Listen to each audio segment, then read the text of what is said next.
بسم الله الرحمن الرحيم. الحمد لله رب العالمين، والصلاة والسلام على أشرف الأنبياء المرسلين نبينا محمد وعلى آله وصحبه أجمعين.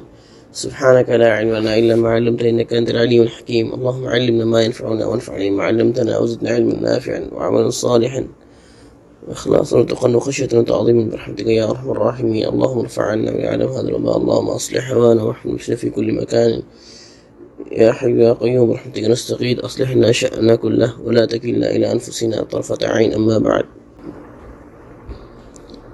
وأقيموا الصلاة وآتوا الزكاة واركعوا مع الراكعين. تمام تعریف ہے اللہ وحدہ لا شریک کے لیے جس نے ہم سب کو اپنی عبادت اور بندگی کے لیے پیدا فرمایا. سبحان اللہ بحمدہ سبحان اللہ العظیم. اور اس کے بعد سیدنا محمد السلام اللہ کے آخری نبی محمد رسول اللہ صلی اللہ علیہ وسلم گرامی پر اللہم صلی علی محمد وعلی آل محمد کما صلیت علی ابراہیم وعلی آل ابراہیم انک حمید مجید. اللہم بارک علی محمد وعلی آل محمد کما بارکت علی ابراہیم وعلی آل ابراہیم انک حمید مجید. پچھلے دروس کے اندر اللہ کے فضل و کرم سے ہم نے صدقات و خیرات کے فضائل دیکھے. چند فضائل ہم نے دیکھے صدقات و خیرات کے، اور زکوٰۃ کا معنی مطلب ہم نے دیکھا، اور زکوٰۃ کے وجوب کی شرطیں مختصر طور پر ہم نے دیکھی. صدقات و خیرات کے اللہ سبحانہ و تعالیٰ نے قرآن مجید میں کئی فضائل ذکر فرمائے ہیں. اللہ کے نبی صلی اللہ علیہ وسلم نے اپنے احادیث میں کئی فضائل ذکر فرمائے ہیں. اور جو کوئی بھی شخص جو واجب صدقہ ہے جو اللہ تعالیٰ نے اس پر رکھا ہے اس کو روکتا ہے، اسے اس روکنے کی وجہ سے دنیا میں بھی نقصان ہوتا ہے، اور اللہ تعالیٰ نے اس کے لیے اخروی نقصان بھی اس کے لیے اللہ تعالیٰ نے تیار کر رکھا ہے. اللہ سبحانہ و تعالیٰ نے سورہ قلم کے اندر باغ والوں کا قصہ ذکر فرمایا. اللہ تعالیٰ فرما رہے ہیں اِنَّا بَلَوْنَاهُمْ كَمَا بَلَوْنَا أَصْحَابَ الْجَنَّةِ إِذْ أَقْسَمُوا لَيَصْرِمُنَّهَا مُصْبِحِينَ. اللہ تعالیٰ نے باغ والوں کا قصہ ذکر فرمایا سورہ قلم میں. اللہ تعالیٰ فرما رہے ہیں کہ ہم نے ان کو بھی ویسے ہی مبتلا کیا ہے، آزمایا ہے جس طرح ہم نے باغ والوں کو آزمایا تھا، جبکہ ان لوگوں نے قسم کھائی کہ ہم صبح سویرے باغ کے پھل کاٹیں گے، اور انشاءاللہ کہنا بھول گئے. اللہ سبحانہ تعالیٰ کی طرف سے طواف کرنے والا آیا اور اس نے فطاف علیہا طائف من ربک وہم نائمون، جبکہ وہ لوگ سو رہے تھے. ان کا باغ کٹی ہوئی کھیتی کی طرح ہو گیا. فاصبحت کالصریم، پورا ختم ہو چکا. صبح ہوئی تو ایک دوسرے سے کو پکارنے لگے چلو ہم چلتے ہیں اپنے باغ کے پھل اتارنے کے لیے، ہم چلتے ہیں. فتناوضوا مصبحین ان اغدوا علی حرثکم ان کنتم صارمین. فانطلقوا وهم يتخافتون، وہ چھپے چھپے نکلے اور کہہ رہے تھے ایک دوسرے سے کہ آج کے دن کوئی تم پر مسکین داخل ہونے کو نہ پائے، کیونکہ ان کا جو باپ تھا وہ صدقات و خیرات بڑی کثرت سے کیا کرتا تھا. مسکین اور فقراء کو اس باغ کے پھل میں سے ادا کیا کرتا تھا. مگر جب اس کا انتقال ہو گیا تو بچوں نے ایک دوسرے سے کہا کہ ہم کسی مسکین کو کچھ نہیں دیں گے. ہمارا باپ جو تھا وہ اتنا اس باغ سے جو نکلتا تھا اتنا فقراء میں بانٹ دیا کرتا تھا، ہم اس میں سے کچھ مسکینوں کو فقراء کو نہیں دیں گے بلکہ اپنے پاس ہی رکھ لیں گے. تو ان لوگوں نے یہ برا ارادہ کیا. اللہ سبحانہ و تعالیٰ نے دنیا میں ان پر اللہ تعالیٰ نے ان کو عذاب مبتلا کیا. جب وہ گئے تو دیکھتے ہیں کہ ان کا باغ پورا گرا پڑا ہوا ہے، جیسا کہ اللہ تعالیٰ نے آگے بیان فرمایا فانطلقوا وهم يتخافتون ألا يدخلنها اليوم عليكم مسكين وغدوا على حرد قادر فلما رأوها قالوا. جب وہ اپنے باغ کو دیکھتے ہیں تو کہتے ہیں کہ شاید کہ ہم راستہ بھٹک گئے ہیں، جو باغ کی طرف ہم جانے جا رہے ہیں وہ راستہ ہم بھٹک گئے ہیں، جبکہ جگہ وہی تھی. مگر اللہ سبحانہ و تعالیٰ کی طرف سے سزا آئی، پورے کا پورا ان کا باغ ختم ہو چکا. پھر ان میں سے جو عقل مند جو شخص تھا اس نے ان کو یاد دلایا کہ کیا میں تم لوگوں سے کہا نہیں تھا کہ اللہ تعالیٰ کی تسبیح بیان کرو. پھر ان لوگوں کو احساس ہوا اپنی غلطی کا اور ان لوگوں نے اللہ تعالیٰ کی طرف رجوع کیا، اپنی غلطی کو ان لوگوں نے مانا، اللہ تعالیٰ کی تعریف بیان فرمائی۔ تو اس قصے سے ہمیں جو درس ملتا ہے، جو اللہ تعالیٰ نے سورہ قلم کے ذکر فرمایا، وہی درس ملتا ہے کہ جو شخص جو واجب چیز ہے، اللہ تعالیٰ نے جو واجب حق اس کے مال میں رکھا ہے، اس کو روکتا ہے اور روک کر سمجھتا ہے کہ اس سے وہ اپنے لیے خیر جمع کر رہا ہے، تو اللہ سبحانہ و تعالیٰ دنیا میں بھی اللہ تعالیٰ اسے سزا دیتے ہیں، اور آخرت میں اللہ تعالیٰ نے اس کے لیے بڑی سزائیں تیار کر رکھی ہیں۔ تو لوگوں کو ڈرنا چاہیے، جو لوگ زکوٰۃ کو روکتے ہیں کنجوسی کی وجہ سے، ایسے لوگوں کو ڈرنا چاہیے کہ یہی مال ان کے لیے وبال جان بنے گا، اس مال کو روک کر وہ اچھا سمجھ رہے ہیں۔ تو آئیے اپنے موضوع کی طرف۔ پچھلے درس کے اندر ہم نے زکوٰۃ کی وجوب کی شرطیں دیکھی تھیں۔ زکوٰۃ کی وجوب کی ہم نے جو شرطیں دیکھی، جن میں سے سب سے پہلی شرط اسلام کا ہونا۔ اللہ سبحانہ و تعالیٰ کافر کا کوئی عمل قبول نہیں فرماتے ہیں، کیونکہ کفر ایسی رکاوٹ ہے جس کی وجہ سے بندے کے کوئی عمل اللہ کے ہاں قابل قبول نہیں ہوتے ہیں۔ کفر کی حالت میں اگر بندے کی موت کفر اکبر پر ہو جائے تو اس کے سارے اچھے اعمال بھی برباد ہو جاتے ہیں، کوئی اچھے اعمال کا اجر اللہ سبحانہ و تعالیٰ کی وجہ سے حاصل نہیں ہوگا۔ اللہ تعالیٰ فرما رہے ہیں سورہ فرقان میں، وَقَدِمْنَا إِلَىٰ مَا عَمِلُوا مِنْ عَمَلٍ فَجَعَلْنَاهُ هَبَاءً مَنْثُورًا۔ ہم آگے بڑھے اور آگے بڑھ کر انہوں نے جو اعمال کیے تھے ان کو ہم نے پرا گندہ کر دیا، یعنی کوئی اجر اللہ تعالیٰ کے پاس ان کے اعمال کا انہیں حاصل نہیں ہوگا۔ اللہ تعالیٰ منافقین کے بارے میں فرما رہے، وَمَا مَنَعَهُمْ أَن تُقْبَلَ مِنْهُمْ نَفَقَاتُهُمْ، ہم نے منع اس لیے کیا ہے کہ آپ ان کے صدقات و خیرات کو قبول کریں، نفقات کو قبول کریں، إِلَّا أَنَّهُمْ كَفَرُوا بِاللَّهِ وَبِرَسُولِهِ، اس لیے کہ ان لوگوں نے اللہ اس کے رسول سے کفر کیا۔ تو کفر ایسی رکاوٹ ہے جس کے ہوتے ہوئے بندے کا کوئی عمل اللہ کے یہاں قبول نہیں ہوگا، مگر کفار کو سزا دی جائیں گی، ان اعمال کی سزا بھی انہیں دی جائیں گی، زکوٰۃ کی سزا بھی دی جائیں گی، نماز کی بھی سزا دی جائیں گی، اور دیگر اعمال کی سزا بھی دی جائیں گی انہیں جہنم میں، جیسا کہ اللہ تعالیٰ نے سورہ مدثر کے اندر فرمایا، قالوا لم نكن مصلين ولم نكن نطعم المسكين، ہم سے سوال کیا جائے گا کہ تم لوگ کس وجہ سے یہاں آ گئے اس سقر کی وادی میں، تو جواب میں کہیں گے کہ ہم مصلیوں میں سے نہیں تھے، مسکینوں کھانا کھلانے والوں میں سے نہیں تھے۔ تو وہ کفر کی حالت میں عمل کریں گے تو عمل قبول نہیں ہوگا، مگر سزا ان کو دی جائے گی۔ تو اسلام کا ہونا سب سے پہلی شرط ہے۔ نمبر 2، آزاد ہونا، الحریہ جسے کہتے ہیں، آزاد ہونا، کیونکہ غلام پر زکوٰۃ نہیں ہے۔ غلام اور اس کا جو بھی مال ہے وہ اس کے مالک کا ہے، وہ ملکیت ہے اس کے مالک کی، اور اس کے بعد جو بھی چیز ہوں گی وہ اس کے مالک کی ہے، جیسا کہ اللہ کے نبی صلی اللہ علیہ وسلم فرماتے ہیں، من ابتاع عبدا، جس نے کسی غلام کو خریدا، فمالہ، اس کا مال جو ہے، للذی باعہ، جس نے اسے بیچا اس کا ہے، بیچنے والے کا ہے اس کا مال، کیونکہ وہ غلام بھی اس کا تھا، وہ بیچ رہا ہے، اور اس کا مال بھی جو ہے وہ بیچنے والے کا ہے۔ الا ان یشترط المبتاع، الا یہ کہ جو خریدنے والا کوئی شرط رکھے، تو یہ ایک الگ بات ہے۔ تو اس سے پتہ چلا کہ غلام کے پاس جو بھی مال ہے وہ اس کے مالک کا ہے، تو اس پر زکوٰۃ نہیں ہے، کیونکہ وہ اور اس کا مال خود اس کے مالک کی ملکیت ہے۔ تو ضروری ہے کہ آزاد ہونا، یہ دوسری شرط ہے زکوٰۃ کی وجوب کی۔ اور تیسری شرط جو تھی، جو ہم نے دیکھی تھی، ملک النصاب، مال کا نصاب تک پہنچنا، جو شریعت نے رکھا ہے۔ شریعت نے جو نصاب رکھا ہے مال کا، وہ ہر مال کا نصاب مختلف ہے۔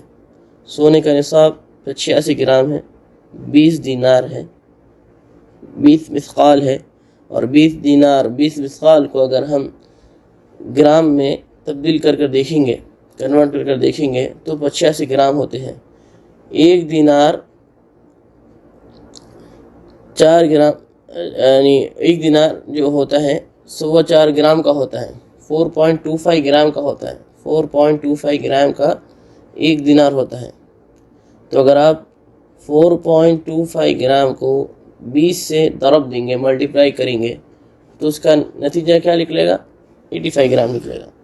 کر دیکھیے، 85 گرام نکلے گا۔ اور یہ سونے کا نصاب ہے۔ چاندی کا نصاب 200 درہم ہے۔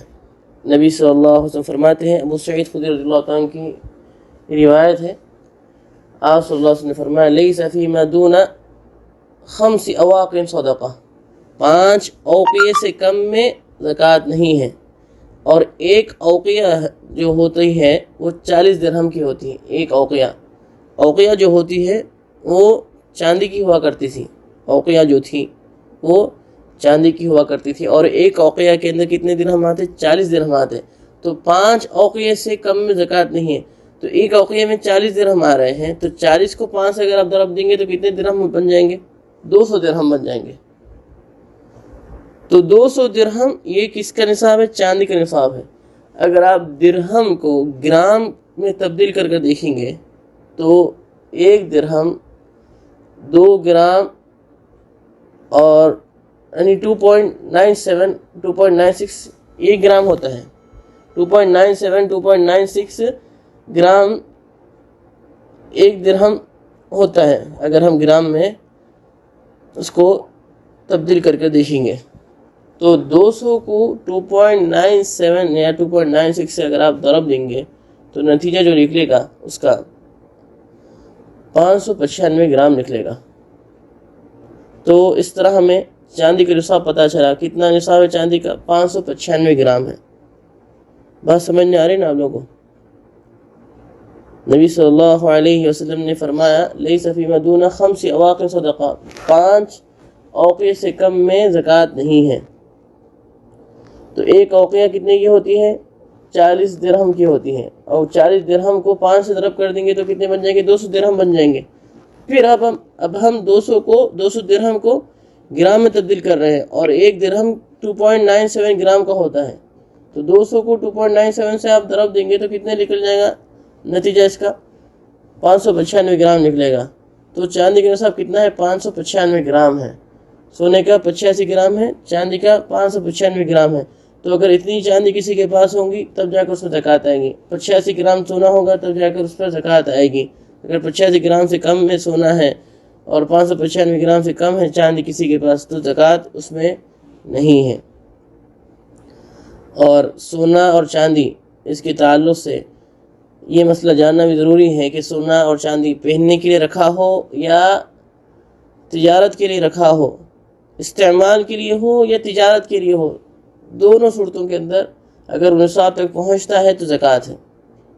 یہی راجح بات ہے۔ البتہ بعض اہل علم کا اختلاف ہوا ہے اس مسئلے میں، وہ اس طرف گئے ہیں کہ اگر سونا چاندی پہننے کے لیے ہو تو اس میں زکوٰۃ نہیں ہے، مگر یہ رائے جو ہے مرجوح ہے، صحیح رائے یہی ہے کہ اس کے اندر زکوٰۃ ہے، اور اسی کے اندر احتیاط ہے کہ اس میں زکوٰۃ ادا کی جائے۔ اور نصوص 2 طرح سے بھی آئے ہیں، نصوص اس طرح سے بھی آئے ہیں کہ اس میں زکوٰۃ نہیں ہے، بعض صحابہ کے اقوال ملے ہیں، اور بعض صحابہ سے بھی اقوال ملے ہیں کہ سونے چاندی میں پہننے کے لیے اگر ہو تو زکوٰۃ ہے۔ تو 2 طرح سے بھی نصوص آئے ہیں۔ تو احتیاط کا اگر ہم پہلو دیکھیں تو راجح یہی بات ہے کہ سونا چاندی پہننے کے لیے رکھا ہو یا تجارت کے رکھا ہو، دونوں صورتوں کے اندر اس میں زکوٰۃ ہے اگر وہ نصاب تک پہنچتے ہیں۔ تو سونے کا نصاب ہم نے دیکھ لیا، چاندی کا نصاب ہم نے دیکھ لیا۔ پھر اس کے بعد جو تیسرے قسم کا مال ہے، زمین سے جو چیزیں نکلتی ہیں، زمین سے جو پیداوار، جو زراعت نکلتی ہیں، اناج غلہ وغیرہ جو نکلتا ہے، ان میں شرط ہے، ایک تو ان کو ذخیرہ کر کے رکھا جا سکتا ہو، یعنی زیادہ دیر تک آپ انہیں اسٹور کر کے رکھ سکتے ہوں، فوری خراب نہ ہو جاتی ہوں چیزیں، اور ان کا وزن کیا جاتا ہو اور ان کو ناپا جا سکتا ہو، وزن کیا جا سکتا ہو۔ یہ 2 شرطیں اہل علم نے ذکر فرمائی ہیں۔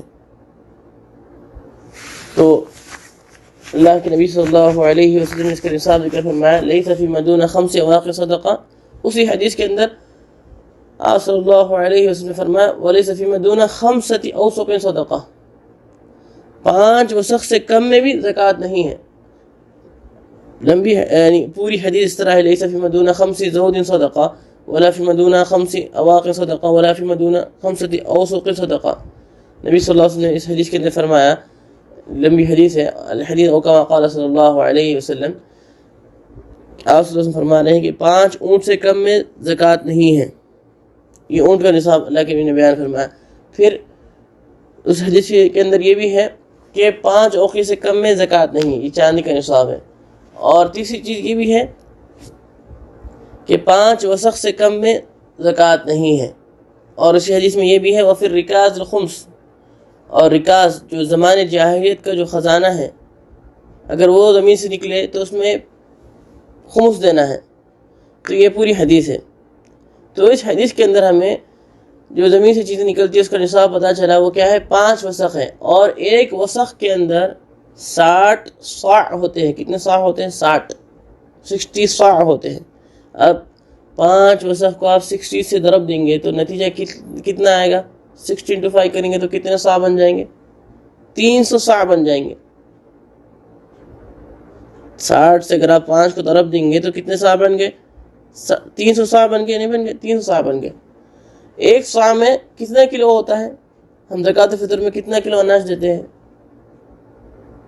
2.5 کلو، 3 کلو، اس طرح 2.25 2.5 کلو، 3 کلو کے قریب ہم زکوٰۃ دیتے ہیں، یعنی زکوٰۃ فطر میں اناج دیتے ہیں، کیونکہ صاع جو ہے ایک برتن ہے۔ ہر اناج کا یعنی وزن مختلف آئے گا۔ اس برتن میں جو بھی اناج ڈالا جائے گا، چاول ڈالیں گے تو اس کا وزن مختلف آئے گا، اور دوسرے قسم کا جو بھی ہم اناج ڈالیں گے، آٹا ڈالیں گے تو مختلف آئے گا۔ تو یعنی قریب اہل علم نے ذکر فرمایا کہ 2.25 2.5 کلو، 3 کلو، اس طرح قریب اہل علم نے یہ ذکر فرمایا ہے کہ اتنا اگر ہم نکال دیں گے تو ہم سے 1 صاع ادا ہو جائے گا صدقۃ فطر میں۔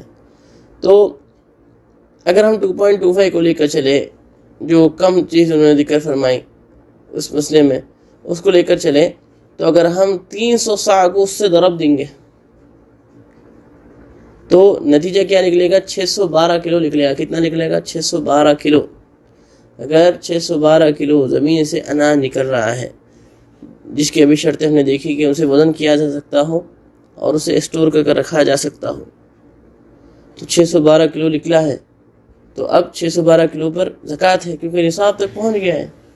اور زکوٰۃ کب دی جائیں گی؟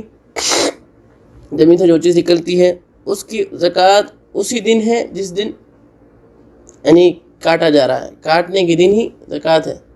اب فصل تیار ہو گئی، اب جس دن تیار ہو گئی اسی دن زکوٰۃ ادا کرنی ہے، جیسا کہ اللہ تعالیٰ نے سورہ انعام میں فرمایا وَآتُوا حَقَّهُ يَوْمَ حَصَادِهِ، کاٹنے کے دن تم اس کے حق ادا کرو۔ تو جس دن پھل تیار ہو چکا ہے، اب کاٹنا ہے، اب اسی دن ہی آپ کو پورے جو فصل ہے اگر جس حد تک پہنچ رہی ہو تو اس کی آپ کو زکوٰۃ ادا کرنی ہے۔ اور کتنی زکوٰۃ ادا کرنی ہے اس کے اندر؟ یہ تو نصاب ہو گیا۔ سونے کا نصاب ہم نے دیکھا 85 گرام، اور چاندی کا نصاب کتنا تھا؟ 595 گرام۔ سونے چاندی میں کتنا آپ کو ادا کرنا ہے؟ 2.5% ادا کرنا ہے، ربع العشر ادا کرنا ہے، ربع العشر 2.5%۔ 85 گرام کا آپ کو 2.5%، اور 595 گرام کا 2.5% ادا کرنا ہے۔ اور زمین کی سے جو نکلا ہے اناج 612 کلو، اس کے اندر آپ کو کتنا ادا کرنا ہے؟ اگر زمین بارش کے پانی سے سیراب ہوئی ہے، آپ نے اس کے اوپر محنت نہیں کیا ہے پانی ڈالنے میں، بارش کے پانی سے وہ سیراب ہو گئی اور اس سے اناج نکلا ہے، تو نبی صلی اللہ علیہ وسلم نے فرمایا فیما سقط السماء العشر، جو زمین بارش کے پانی سے سیراب ہو گئی تو اس میں آپ کو کتنا ادا کرنا ہے؟ العشر 10% ادا کرنا ہے۔ کتنا ادا کرنا ہے؟ 10%۔ اگر آپ محنت کرتے ہیں، آپ نے جانوروں کے اوپر لے جا کر اسے پانی ڈالا ہے، اس پر آپ نے محنت کی ہے پانی ڈالنے میں، تو اس میں کتنا آپ کو ادا کرنا ہے؟ 5% ادا کرنا ہے۔ تو اسی حدیث کے اندر ہے کہ 5% آپ کو ادا کرنا ہے اگر آپ نے اس کے اوپر محنت کی ہے پانی ڈالنے میں۔ تو اس سے پتہ چلا کہ آپ کو ادا کتنا کرنا ہے۔ اگر بارش کے پانی سے سیراب ہو گئی زمین تو 10% ہے، اگر آپ نے محنت کی تو کتنا ہے؟ 5%۔ تو ابھی ہم نے 3 چیزوں کا نصاب دیکھ لیا، یعنی یہ ہم نے 3 شرطیں دیکھی، یعنی 3 شرطیں ہم نے تیسری شرط کے اندر ہے ہم زکوٰۃ کے وجوب کی۔ ایک پہلی شرط کیا تھی؟ اسلام کا ہونا۔ دوسری شرط کیا ہے؟ آزاد ہونا۔ تیسری شرط کیا ہے؟ ملک النصاب، اب نصاب تک مال کا پہنچنا۔ اس کے اندر ہم دیکھ رہے ہیں سونے کا نصاب بھی ہم نے دیکھا، چاندی کا نصاب بھی ہم نے دیکھا، اور اس کے اندر کتنا ہمیں دینا ہے وہ بھی ہم نے دیکھا، پھر زمین کے نصاب بھی ہم نے دیکھا اور اس کی شرطیں بھی دیکھی۔ سونے چاندی سے ہی پیسوں کا نصاب دیکھا جائے گا. اب کسی کے پاس سونا چاندی نہیں ہے، پیسہ ہے، کرنسی ہے، پیپر کرنسی ہے، تو اب اس کا نصاب کس طرح دیکھا جائے گا؟ سونے چاندی سے دیکھا جائے گا. سونے چاندی میں جو کم ہے اس سے پیسے کا نصاب دیکھا جائے گا. سونے چاندی سے کم ہے اس سے پیسے کا نصاب دیکھا جائے گا. اس کا مطلب کیا ہے؟ یعنی 595 گرام چاندی اگر آپ خریدنے جا رہے ہیں، پوری 595 گرام چاندی مثال کے طور 3000 ریال میں آ جا رہی ہے، اور 85 گرام سونا 10,000 میں آ رہا ہے، 10,000 ریال میں آ رہا ہے، تو آپ کس سے دیکھیں گے اپنے پیسوں کا نصاب؟ 3,000 سے دیکھیں گے، 10,000 سے دیکھیں گے؟ 3,000 سے دیکھیں گے. تو یہ مطلب ہے اہل علم نے جو فرمایا ہے کہ سونے چاندی میں جو کم ہے اس سے پیسوں کا نصاب دیکھا جائے گا. یہ مطلب ہے 3,000 سے دیکھا جائے گا. تو آپ کا اتنا پیسہ اگر ہو گئے، 3,000 ریال ہو گئے، تو زکوٰۃ آپ کو ادا کرنی ہے 2.5% اس کی. یہ مطلب ہے اہل علم کے یہ کہنے کا کہ سونے چاندی میں جو کم ہے اس سے پیسوں کا نصاب دیکھا جائے. کیوں اہل علم فرماتے ہیں یہ؟ کیونکہ اس کے اندر فقیروں کے لیے یعنی زیادہ بہتری ہے، اس میں زیادہ ان کے لیے یعنی فقیروں کے لیے بہتری ہے. کیونکہ جب کم مال سے جو کم ہے اس سے اگر آپ نصاب دیکھتے ہیں تو زیادہ فائدہ ہے فقیروں کے لیے اس کے اندر. تو یہ اہل علم نے فرمایا ہے. تو اس میں آپ کو 2.5% ادا کرنے ہیں پیسوں میں بھی. تو کسی کے پاس اتنا پیسے ہو گئے ہیں جو نصاب تک پہنچ رہے ہیں تو اس میں آپ کو 2.5% ادا کرنی ہے. واضح ہے. 3 مال ہم نے دیکھ لی، اور چوتھا مال جس کا نصاب ہمیں دیکھنا ہے وہ یہ ہے جانوروں کا نصاب. کیونکہ جانوروں میں بھی اللہ تعالیٰ نے زکوٰۃ رکھی ہے. جانوروں میں شرط ہے. کیا شرط ہے؟ کہ مالک نے انہیں دودھ دینے کے لیے رکھا ہو، اور یہ سائمہ ہو. سائمہ شرط ہے کہ سائمہ ہونا ضروری ہے جانور. سائمہ کا مطلب کیا ہے؟ سین سے سائمہ، صائمہ نہیں، صاد سے نہیں، سائمہ سین سے. سائمہ کا مطلب ایسے جانور جو خود چرتے ہوں، سال بھر پورا خود چر رہے ہیں جانور، انہیں چارہ لا کر ڈالنے کی ضرورت نہیں پڑ رہی. ان کو کیا کہتے ہیں؟ سائمہ کہتے ہیں. سال کا اکثر حصہ خود چرتے ہیں یہ جانور، تو ایسے جانوروں کو سائمہ کہتے ہیں. تو سائمہ ہونا ضروری ہے جانوروں کا، تب جا کر اس میں کیا ہے؟ زکوٰۃ آئے گی. اللہ کے نبی صلی اللہ علیہ وسلم نے نصاب ذکر کیا اونٹ کا، گائے کا، بکریوں کا نصاب ذکر فرمایا. جیسا کہ ابھی ہم نے تھوڑی دیر پہلے ابو سعید خدری رضی اللہ عنہ کی حدیث دیکھی، جس کے اندر ذکر ہمیں ملا اونٹ کے نصاب کا کہ 5 اونٹ سے کم میں زکوٰۃ نہیں. تو اونٹ میں نصاب کتنا ہے؟ 5. بکریوں میں اللہ کے نبی صلی اللہ علیہ وسلم نے فرمایا کہ 30 سے کم میں زکوٰۃ نہیں. تو 30 بکریاں کسی کے پاس ہوں گی، 30 گائے کا نصاب ہے، 30 بکریوں کا 40 ہے. تو گائے میں نصاب کتنا ہے؟ 30. اگر کسی کے پاس 30 گائے ہوں گی تب جا کر گائے میں زکوٰۃ آئے گی. بکریوں میں کتنا نصاب ہے؟ 40 بکریاں ہیں. تو 5، 30 اور 40 تو یہ نصاب ہے.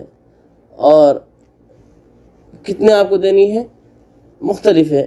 ایک بکری آپ کو دینی ہے. اگر اتنا پہنچ گئے تو مختلف اس کا نصاب یعنی مختلف آپ کو زکوٰۃ دینی ہے. جیسے جیسے نصاب اس میں بڑھتا جائے گا، جو کہ تفصیل آپ کو لمبی حدیث کے اندر جو اللہ کے نبی صلی اللہ علیہ وسلم نے اس کے اندر پوری زکوٰۃ کا نصاب ذکر فرمایا ہے، بکریوں کا اور گائے کا، اونٹ کا، لمبی حدیث ہے، اس کے اندر آپ کو پوری تفصیل ملے گی. تو یہ خالی نصاب ہم دیکھ رہے ہیں اس کا. پھر اس کے بعد پانچویں چیز جو عروض التجارہ ہے، تجارتی مال، اس کا نصاب بھی وہی ہے جو سونے چاندی کا نصاب ہے. اگر کسی کے پاس تجارتی مال، کوئی شخص تجارت کر رہا ہے تو وہ مال جو ہے نصاب تک پہنچ رہا ہے. عروض تجارہ کا نصاب بھی ہم سونے چاندی میں جو کم ہے اسے دیکھیں گے، تو اس کے اندر بھی اسے 2.5% ادا کرنی ہے. مثال کے طور پر کوئی کپڑوں کا بزنس کر رہا ہے یا کسی قسم کا بھی بزنس کر رہا ہے تو وہ زکوٰۃ ادا کرے گا اس کی، اگر وہ نصاب تک پہنچ رہا ہے. سال ختم ہونے پر جو اس کے پاس مال ہے اور جو پروفٹ اسے حاصل ہو سب کو جمع کرے گا، اور جمع کر وہ اس کا 2.5% نکالے گا۔ مثال کے طور پر کسی نے بقالہ کھولا ہے، تو بقالے کے اندر جو مال ہے بیچنے کے لیے جو اس نے رکھا ہے مال، اور جو اس کو فائدہ حاصل ہوا ہے، وہ سب کو جمع کرے گا، اور جمع کر کے نہیں اس میں سے 2.5% نکالے گا وہ۔ تو یہ نصاب ہے، ملک النصاب، یہ نصاب ہے ہر مال کا۔ تو ہم نے جو دیکھا ہے مال کتنے قسم کے ہم نے دیکھے، سونا چاندی کو ہم نے دیکھا، اور زمین سے نکلنے والی چیزوں کو ہم نے دیکھا، اور کیا دیکھا ہم نے، جانوروں کا نصاب دیکھا، اور 5 قسم کا مال کیا ہے، عروض تجارت۔ تو یہ 5 قسم کے ہی مال ہے جس کے اندر کیا ہے، زکوٰۃ ہے، اور پیسہ بھی اس کے اندر آ چکا ہے سونا چاندی کے اندر۔ تو یہ 5 قسم کے مال ہیں، اور ان کا یہ نصاب ہے، یہ ان کا یہ نصاب ہے، اور اتنا آپ کو دینا ہے ہر ایک میں۔ اور یہاں پر یہ بھی چیز ہم دیکھتے چلے کہ جانوروں کے جو بچے ہیں، اب جانوروں کو جو بچے ہوئے ہیں جنہیں نتاج السائمہ کہتے ہیں، وہ بھی اپنے اصل مال کے تابع ہیں۔ اب مثال کے طور پر ایک شخص ہے، اسے کل ہی تنخواہ ملی ہے، کل کے دن ہی، اب آج کے دن اس کا سال پورا ہوا ہے، اب وہ اس تنخواہ کی بھی زکوٰۃ نکالے گا، اس تنخواہ کو بھی شامل کرے گا پوری زکوٰۃ کے اندر نکالنے میں۔ ایسا نہیں کہیں گے کہ نہیں یہ تو مجھے کل ہی ملی، نہیں، یہ اصل مال کے تابع ہے۔ تو نتاج السائمہ، اور جو مال ایک ہی طریقے سے بندے کو حاصل ہو رہا ہے وہ اپنے اصل مال کے تابع ہے۔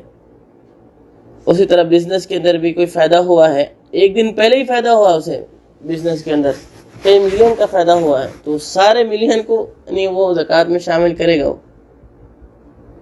تو یہ مطلب ہے کہ یہ چیزیں کیا ہے، مستثنا ہے، اس کے اندر آپ نہیں دیکھیں گے کہ سال پورا ہونا کی قید اس کے اندر نہیں ہوگی، بلکہ وہ اپنے اصل مال کے تابع ہوں گی۔ ہاں اگر کسی کو مال جو ہے ایک الگ طریقے سے حاصل ہوا ہے، وہ طریقے سے نہیں ہوا بلکہ دوسرے الگ طریقے سے حاصل ہوا کوئی مال، مثال کے طور پر کسی نے کسی کو ہدیے میں پیسہ دیا ہے، تحفتاً پیسہ دے دیا ہے، تو وہ ہدیے کا جو مال ہے، تحفے کا جو مال ہے، وہ اس کے اصل مال کے تابع نہیں، وہ اس کو الگ طریقے سے حاصل ہوا وہ پیسہ۔ تو اب وہ پیسوں کا جو سال ہے وہ اس دن سے دیکھا جائے گا جس دن اسے حاصل ہوا ہے، اس کو الگ دیکھا جائے گا۔ ہاں یہ اور بات ہے، اگر وہ دینا چاہ رہا ہے تو الگ بات ہے، اس کی بھی اسی وقت دے دینا چاہ رہا ہے زکوٰۃ تو الگ بات ہے، مگر اس کا سال کب سے دیکھا جائے گا، جس دن اس سے حاصل ہو، جب سے اس کا سال شروع ہوگا۔ بات سمجھ نہیں آ رہی نا؟ مثال کے طور پر کسی کو میراث میں مال حاصل ہوا ہے، 1 محرم کو اسے، یا 1 رمضان دیں گے ہم، 1 محرم کو اسے میراث کا مال ملا ہے وراثت میں سے، تو اب وہ جو وراثت میں جو مال ملا ہے اس کا حساب کب سے شروع ہوگا، 1 رمضان سے ہوگا، دوسرا رمضان آئے گا تب جا کے اس مال میں زکوٰۃ آئے گی۔ البتہ جو دوسرا اس کے پاس مال ہے، دوسرے جو راستوں سے اسے یعنی جو مل رہا ہے، اس کی جو تنخواہ آ رہی ہے، اس کا نصاب تو وہ یعنی جب اس کا سال پورا ہوگا جب دے گا، مگر یہ مال کا جو یعنی یہ مال کا سال کا پورا ہوگا، آنے والے رمضان میں پورا ہوگا۔ تو یہ جو راستہ ہے جو مال سے حاصل ہے وہ راستہ مختلف ہے۔ تو بات یہاں پر یہ ہو رہی ہے، تو سمجھ نہیں آ رہی نا بات کہاں کر رہے ہیں ہم، یہ مسئلہ ہے۔ جی تو یہ مسئلہ ہے۔ اور سونے چاندی کو کے اندر یہ بھی مسئلہ آتا ہے، سوال ہوتا ہے کہ سونے چاندی کو ملایا جائے گا، ملا کر نصاب کو مکمل کیا جائے گا۔ مثال کے طور پر کسی کے پاس سونا ہے، مثال کے طور پر 30 گرام سونا ہے، یا 40 گرام سونا ہے، 85 گرام سونا نہیں، اور باقی چست چاندی ہے، جب دونوں کو ملایا جائے گا تو نصاب تک پہنچا جا رہا ہے، دونوں کو جب نہیں ملائیں گے، الگ الگ رکھیں گے تو نصاب تک نہیں پہنچ رہا ہے، تو کیا ملا کر نصاب تک یعنی مکمل کیا جائے گا یا نہیں کیا جائے گا، یہ سوال ہے۔ تو اہل علم اس طرف گئے ہیں کہ نہیں، سونا چاندی الگ الگ جنس ہے تو ملایا نہیں جائے گا، الگ الگ جنس ہے تو نہیں ملایا جائے گا۔ اور یہاں پر یہ مسئلہ ہے کہ سونا، مثال کے طور پر ماں کے پاس سونا ہے اور بچیوں کے پاس بھی سونا ہے، کیا سب کا سونا ملایا جائے گا؟ نہیں، بلکہ ہر ایک کا سونا الگ الگ ہے۔ تو ہر ایک کو اس کی زکوٰۃ دینی ہے. تو ماں کے پاس اگر سونا اتنا نہیں ہو رہا ہے جس سے جو نصاب تک پہنچ رہا ہے تو اس میں زکوٰۃ نہیں ہے، اور بچوں کے پاس بھی سونا اتنا نہیں ہے کہ نصاب تک پہنچ رہا ہے تو اس میں زکوٰۃ نہیں، مگر سب کا ملایا جا رہا تو جب نصاب تک پہنچ رہا ہے تو نہیں ملایا جائے گا یہاں پر سب کا. یہ بھی ایک مسئلہ ہے. تو یہ مسائل تھے سونے کے تعلق سے اور یہ نصاب کے تعلق سے. تو یہ تیسری شرط ہے کہ نصاب تک پہنچنا، مال کا نصاب تک پہنچنا، یہ تیسری شرط ہے زکوٰۃ کی وجوب کی. اور چوتھی شرط سال کا پورا ہونا. اور سال کا پورا ہونا یہ شرط کس کے اندر ہے؟ سارے چیزوں میں ہے، سارے مال میں ہے، سوائے زمین سے جو چیز نکلتی ہے اس کے اندر شرط نہیں ہے سال کا پرانا، بلکہ جس دن فصل تیار ہو گئی ہے، جس دن کاٹنا ہے یا جس دن فصل تیار ہو گئی ہے اسی دن آپ کو اس کی زکوٰۃ ادا کرنی ہے. اس میں سال پورا ہونے کی شرط نہیں ہے. دوسرے مال میں سال پورا ہونے کی شرط ہے، اور سال پورا ہونے کی قید سے وہ بھی چیز مستثنا ہے جو اپنے اصل مال کے تابع ہے. ابھی ہم نے جیسا کہ ہم نے دیکھا، ابھی بزنس کی مثال دیکھی، بزنس میں کل ہی فائدہ ہوا اور آج زکوٰۃ دینے کا دن ہے تو اس کو بھی، وہ فائدے کو بھی شامل کیا جائے گا زکوٰۃ میں. تو اور پھر جانور کی زکوٰۃ آج کے دن ہے، کل ہی جانوروں نے 40 گائے نے سب نے بچے دیے، 80 ہو گئے پورے گائے، تو پورے 80 کی زکوٰۃ آپ کو دینی پڑے گی. سمجھ نہیں آ رہا نا آپ کو؟ پورے 80 کی زکوٰۃ دینی پڑے گی. اور اسی طرح کل ہی اگر جانور نے بچے دیے تو پورے بچوں کو یعنی زکوٰۃ میں شامل کیا جائے گا کیونکہ وہ اپنے اصل مال کے تابع ہے. تو یہ چیزیں مستثنا ہیں مودی الحول سے، اسے نتاج السائمہ کہتے ہیں. اور چوتھی شرط ہے زکوٰۃ کے وجوب کی. پھر پانچویں شرط ذاتی ملکیت ہونا، یعنی بندے کی ذاتی ملکیت ہو، مال، بندہ مال میں تصرف کر سکتا ہو. تو یہ ذاتی ملکیت ہونا ضروری ہے. ایسا نہیں ہے کہ بعد میں اسے پتہ ہے کہ بعد میں اسے ملنے والا ہے پیسہ، اب وہ مالک نہیں ہے، اسے پتہ ہے کہ ملنے والا ہے پیسہ، ابھی اسے ملا نہیں. تو جب ملے گا، جب بندہ اس کا مالک بن جائے گا، جب اس کے تصرف کر سکے گا، تبھی جا کر اس پہ زکوٰۃ آئے گی. تبھی وہ بندہ استعمال کر سکے گا، تبھی جا کر اس پہ زکوٰۃ آئے گی. تو یہ زکوٰۃ کے وجوب کی 5 شرطیں ہیں. ان کی مختصر طور پر تفصیل ہے، اور بھی مسائل ہیں انشاءاللہ ہم آگے چل کر ان کو دیکھیں گے. تو آج کے لیے ہم اتنا اس پر اکتفا کرتے ہیں زکوٰۃ کے مسائل میں.